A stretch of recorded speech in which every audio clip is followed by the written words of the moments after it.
जय हिंद। चलिए इस वीडियो में हम निमोनिया के बारे में समझेंगे। निमोनिया एक सबसे खतरनाक बीमारी है। हालांकि इससे भी बहुत बड़े बड़े बीमारी हैं, ऐसा नहीं है, लेकिन ये बीमारी इसलिए खतरनाक है क्योंकि बच्चों में होता है। उसके साथ साथ 1 से 3 दिन के अंदर गलत दवाई देने की वजह से और गलत ट्रीटमेंट करने की वजह से यहाँ पे मौत भी हो सकता है या हो सकती है। कि इसलिए इस बीमारी को हम सबसे भयानक मानेंगे। ये बीमारी जो कैटेगरी है उसका कैटेगरी होता है इन्फेक्शन टाइप होता है। मतलब एक ह्यूमन से दूसरे ह्यूमन में बहुत क्विकली ट्रांसफ़र हो सकता है। ये बीमारी मतलब एक वायरस के जैसा बहुत जल्दी ये इन्फेक्शन फैलाएगा। उसके साथ साथ ये बीमारी बैक्टीरिया के कैटेगरी में आता है, बैक्टीरिया के वो भी ग्राम पॉजिटिव। इसके बारे में बाद में कभी नेक्स्ट वीडियो में बताएंगे। देखिए सबसे पहले जितने साइंस के बच्चे हैं 12 के वो लोग समझ लीजिएगा। पैथोजन का नाम है वो है डिप्लोकोकस। 1 से 3 दिन के अंदर बहुत तेज़ी से फैलता है। टारगेट ऑर्गन क्या है उसके बारे में पता होना चाहिए। हमारा सांस वायु, सांस तंत्र और फेफड़ा दोनों चीज़ों के ऊपर सबसे ज़्यादा इन्फेक्शन करता है। मान लीजिए आपका निमोनिया हुआ है, आपको हॉस्पिटल ले जाया जाएगा इमीडिएटली। उसके बाद आपका अगर निमोनिया हुआ है तो उसके लिए आपको स्कैनिंग कराया जाएगा, सीटी स्कैन। एक्सरे करने से क्या होता है, हड्डी वगैरह का डिटेल्स पता चलता है, लेकिन फेफड़ा के भीतर कुछ म्यूकस टाइप का, कुछ मतलब तरलीय पदार्थ टाइप का कुछ लगा हुआ रहता है, जिसके वजह से कहीं ना कहीं हमारे बॉडी में, जैसा कि एक बैलून के अंदर अगर पानी भर देते तो क्या होगा, बैलून एक टाइम क्या होगा, चिप से जाएगा, एक बैलून किसी काम का नहीं रहेगा। फेफड़ा भी कुछ इस प्रकार ही है। फेफड़ा के अंदर अगर कुछ एक्स्ट्रा कुछ घुस गया तो क्या होगा, जम गया, पानी के जैसा कुछ जम गया तो क्या होगा, फेफड़ा काम करना बंद कर देगा। क्योंकि फेफड़ा का काम होता है कि हार्ट से जो भी ब्लड जाता है उस ब्लड का प्यूरीफाई करना मतलब CO2 ब्लड को ऑक्सीजन ब्लड में कन्वर्ट कौन करता है, फेफड़ा करता है, फुसफुस करता है। और वही फुसफुस अगर ख़राब हो जाएगा तो हमें सांस लेने में दिक्कत होगा कि नहीं। तो कहीं ना कहीं सांस लेने में दिक्कत होने का मेन वजह क्या है, मेन वजह होता है कि फेफड़ा खराब है। और फेफड़ा किस लिए खराब होता है, निमोनिया बीमारी की वजह से खराब होता है, याद रखिए। ऐसे बीमारी तो बहुत टाइप का है, लेकिन छोटे बच्चों के लिए ज़्यादातर निमोनिया देखा जाता है।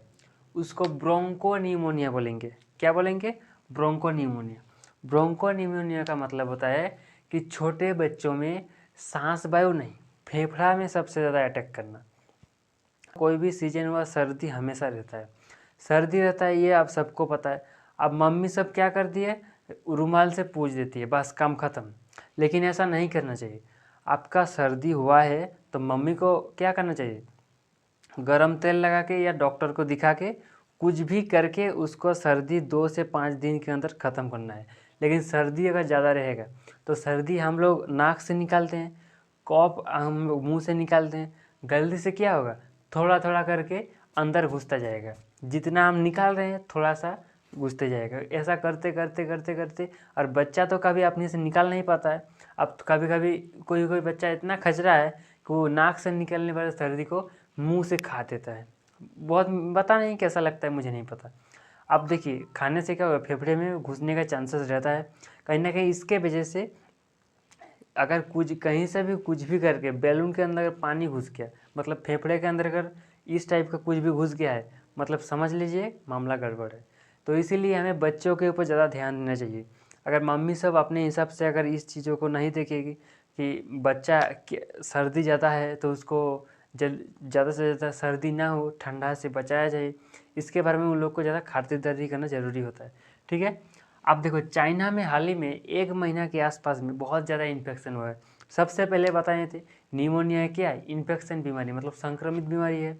एक बच्चा का हुआ तो दूसरे बच्चा का भी अपने आप को मतलब उतना फीट फाट नहीं रखने देते हैं। कहीं ना कहीं इसके वजह से भी बहुत तेज़ी से निमोनिया चाइना में फैल गया। अब इतना खतरनाक तरीके से फैला है, आप सोच सकते हैं। इस तस्वीर में देखिए यहाँ पे, यार यहाँ पे वेटिंग हॉल में भी 2-3 घंटा करके हर एक बच्चे को वेट करना पड़ रहा है। निमोनिया का स्टार्टिंग होता है सर्दी अगर है तो निमोनिया होने का चांसेस ज़्यादा रहेगा। इसलिए सर्दी को जितना हो सके आप लोग हटाने का कोशिश कीजिए। और ये चाइना फादर ऑफ कोरोना, अगर हम चाहते, अगर बड़े बुजुर्ग लोग को ये निमोनिया होता तो मुझे खुशी होता। चलो कोई बात नहीं था। लेकिन भारत में क्या होता है ना, हम लोग बच्चों के ऊपर बहुत मतलब तरस खाते हैं। इसलिए हम भी चाहेंगे कि बच्चों के ऊपर कोई भी देश में कुछ भी हो, बच्चों के ऊपर कुछ भी प्रभाव ना पड़े। इसलिए ब्रोंको एमोनिया को हमें बहुत सावधानी बरतनी चाहिए। कहीं ना कहीं इसलिए हम ज़्यादा कोस नहीं रहे हैं चाइना को, नहीं तो अभी हम फेफड़ा को बचाए रखना है कि सर्दी ना हो, सर्दी जुकाम ना हो। अगर खांसी ये सब उल्टा सीधा कुछ भी होता है तो रुमाल यूज करें, डॉक्टर के पास इमीडिएट जाए। डिप्लोकोकस इसके बारे में समझ में आ गया होगा। मिलेंगे नेक्स्ट क्लास में। जय हिंद।